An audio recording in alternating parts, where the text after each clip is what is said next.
Haleluya, salam sejahtera dari Gereja Pantekosta di Indonesia, Jemaat Villa Melati Mas, dengan Gembala Pendeta Cornelius Abraham dalam menyapa saudara dimanapun saudara berada. Injil Lukas pasal yang ke-8 ayat 1. Tidak lama sesudah itu Yesus berjalan berkeliling dari kota ke kota dan dari desa ke desa memberitakan Injil Kerajaan Allah. Ke-12 muridnya bersama-sama dengan dia dan juga beberapa orang perempuan yang telah disembuhkan dari roh-roh jahat atau berbagai penyakit, yaitu Maria yang disebut Magdalena yang telah dibebaskan dari 7 roh jahat, Yohana istri Kuza, bendahara Herodes, Susana, dan banyak perempuan lain. Perempuan-perempuan ini melayani rombongan itu dengan kekayaan mereka. Puji Tuhan, saudaraku.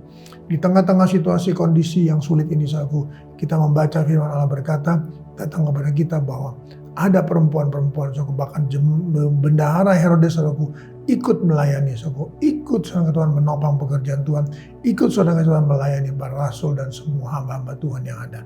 Saudara kasih Tuhan, mari. Ini saudara Tuhan bicara tentang berbagai-bagai saudaraku posisi kedudukan jabatan kita, saudaraku. Apa yang Tuhan percayakan saudara Tuhan, kita harus saudaraku membawa itu kepada Tuhan dengan melayani Tuhan, melayani hamba-hamba Tuhan, saudaraku, melayani pekerjaan Tuhan, saudaraku, dan sebagainya. Maka firman Allah, saudaraku, tercatat bahwa mereka, rombongan itu, saudaraku, dilayani dengan kekayaan mereka, saudaraku. Mereka tidak menganggap, saudaraku, bahwa ini adalah milik mereka, tetapi mereka yakin dan percaya bahwa dengan melayani rombongan para hamba-hamba Tuhan, saudaraku, maka mereka, saudaraku, akan diberkati, saudaraku. Mari, Hagai pasalnya yang ke-1. Kita baca, saudaraku, Hagai pasalnya yang ke-1, saudaraku. Kalau dalam Lukas tadi kita membaca orang-orang yang melayani, saudara, tetapi ada juga, saudaraku, orang-orang yang sangat acuh bebe dengan pekerjaan Tuhan, saudaraku, dengan bait Allah dan sebagainya. Oleh karena itu mari kita datang pada Tuhan. Kita baca, saudaraku, pasal 1 ayatnya yang kedua. Beginilah firman Tuhan semesta alam atas bangsa ini berkata, sekarang belum tiba waktunya untuk membangun kembali rumah Tuhan. Maka datanglah firman Tuhan dengan perantaraan Nabi Hagai, bunyinya, apakah sudah tiba waktunya bagi kamu untuk mendiami rumah-rumahmu yang dipapani dengan baik, sedang rumah itu rumah ini tetap menjadi rentuhan. Oleh sebab itu beginilah firman Tuhan semesta alam, perhatikanlah keadaanmu. Kamu menabur banyak tetapi membawa pulang hasil sedikit. Kamu makan tetapi tidak sampai kenyang. Kamu minum tetapi tidak sampai puas. Kamu berpakaian tetapi badanmu tidak sampai panas. Dan orang-orang yang bekerja untuk upah untuk upah yang ditaruh dalam pundi-pundi yang berlubang. Beginilah firman Tuhan semesta alam. Perhatikanlah keadaanmu, jadi naiklah ke gunung, bawalah kayu dan bangunlah rumah itu, maka aku akan berkenan kepadanya dan akan menyatakan kemuliaanku di situ, firman Tuhan. Kamu mengharapkan banyak tetapi hasilnya sedikit, dan ketika kamu membawanya ke rumah, aku mengembuskannya. Oleh karena apa? Demikianlah firman Tuhan semesta alam. Oleh karena rumahku yang tetap menjadi rentuhan, sedang kamu masing-masing sibuk dengan urusan rumahnya sendiri. Itulah sebabnya langit menahan embunnya dan bumi menahan hasilnya. Dan aku memanggil kekeringan datang ke atas negeri, ke atas gunung-gunung, ke atas gandum, ke atas anggur, ke atas minyak, dan ke atas segala yang dihasilkan tanah, ke atas manusia dan hewan, dan ke atas segala hasil usaha. Saudara kasih Tuhan, kita di sini.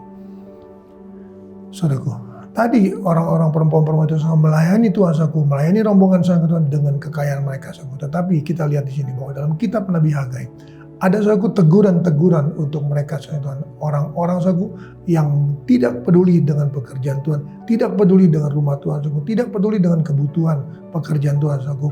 Dan apa yang Tuhan katakan? Kamu menabur banyak tetapi kamu membawa pulang sedikit.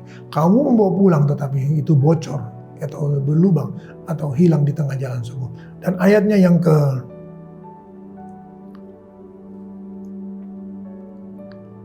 ayat 10, itulah sebabnya langit menahan embunnya dan bumi menahan hasilnya. Saudara kasih Tuhan, kita lihat di sini. Langit menahan, dikatakan langit menahan embunnya, bumi menahan hasilnya. Jadi kita lihat sini. Kalau kita bicara langit, maka kita ingat dalam Ulangan pasal 28 berkata bahwa kalau kita memperhatikan firman Tuhan, kalau kita melakukan firman Tuhan, kalau kita mengerti bahwa hak kita, bagian kita adalah bagian Tuhan juga, saudara. Jadi menahan langit, saudara, menahan embunnya, saudara, berbicara tentang perpuluhan. Kita mengabaikan Tuhan, saudara, kita mengabaikan pekerjaan Tuhan, saudaraku, kita mengabaikan bait Allah, Tuhan, kita lebih, saudaraku, memperhatikan kebutuhan kita, memperhatikan segala sesuatunya, kita menganggap belum waktunya untuk Tuhan, untuk kami sendiri dahulu. Salah. Tuhan berkata bahwa kalau kita, Tuhan, memuliakan Tuhan dengan segala berkat Tuhan, maka Tuhan akan memuliakan kita. Tuhan akan membukakan tingkap-tingkap langit, perbendaharaan Allah yang melimpah dicurahkan ke dalam ribuan mereka. Oleh karena itu, mari saudara Tuhan, kita jangan berubah. Ingat, dalam Lukas pasal 9 ayat 62 dikatakan, kalau kita sudah membajak, jangan menoleh. Kalau kita sudah berkata, ini berkat Tuhan, aku harus melakukan apa yang menjadi bagianku, karena Tuhan sudah melakukan bagian Tuhan, maka kita harus tidak boleh membajak, kita tidak boleh menoleh, kita harus terus melangkah, dan kita percaya bahwa tingkap-tingkap langit Tuhan akan bukakan, dan segala belalang-belalang Tuhan akan halau dalam usaha mata pencarian pekerjaan kita. Tapi percayalah, mari saudara Tuhan, waktu tidak lama lagi, segala sesuatunya, di mana Tuhan akan berkata bahwa ada hujan 2 kali ganda yang Tuhan curahkan. Layakkah kita untuk menerima semua itu, atau kita masih ada di halaman? Kita lebih mementingkan Tuhan kehidupan jasmani kita daripada kehidupan rohani kita. Oleh karena itu, mari Tuhan, kita datang pada Tuhan dalam nama Tuhan Yesus. Kembali hamba-Mu datang padamu. Kami mau Tuhan menjadi seperti perempuan-perempuan yang mengerti Tuhan Yesus, ada bagian Tuhan, ada bagian kami, ada untuk pekerjaan Tuhan, ada untuk hamba-hamba Tuhan, ada untuk gembala, ada untuk pelayanan, ada untuk rumah Tuhan dan sebagainya. Tuhan, tolong kami semua yang ada, sehingga kami boleh menghargai berkat Tuhan, dan kami tetap Tuhan mempercayakan segala sesuatunya ke dalam tangan-Mu Tuhan. Karena kami percaya, jadilah kami tidak pernah sia-sia. Engkau akan membukakan tingkap-tingkap langit untuk kami, dan kami akan didapatinya berkelimpahan dalam Tuhan. Karena rohani yang kelimpahan akan membawa kami kepada kelimpahan dalam jasmani. Sekali lagi berkati umat-umat-Mu dalam seluruh keberadaan usaha mata pencarian pekerjaan mereka. Hamba-Mu serahkan dalam tangan-Mu. Tuhan tolong, Tuhan berkati, Tuhan sertai, dan Tuhan lindungi. Rumah tangga keluarga mereka diberkati, masa depan mereka diberkati, masa depan anak-anak mereka diberkati, masa depan anak-anak mereka juga diberkati dengan segala hikmat dan harapan daripada Tuhan. Terima kasih Tuhan, terima kasih. Hamba-Mu serahkan semua dalam tangan-Mu. Hamba menyerahkan semua ini dalam nama Tuhan Yesus Kristus. Haleluya. Amin. Tetap semangat, jangan kendor.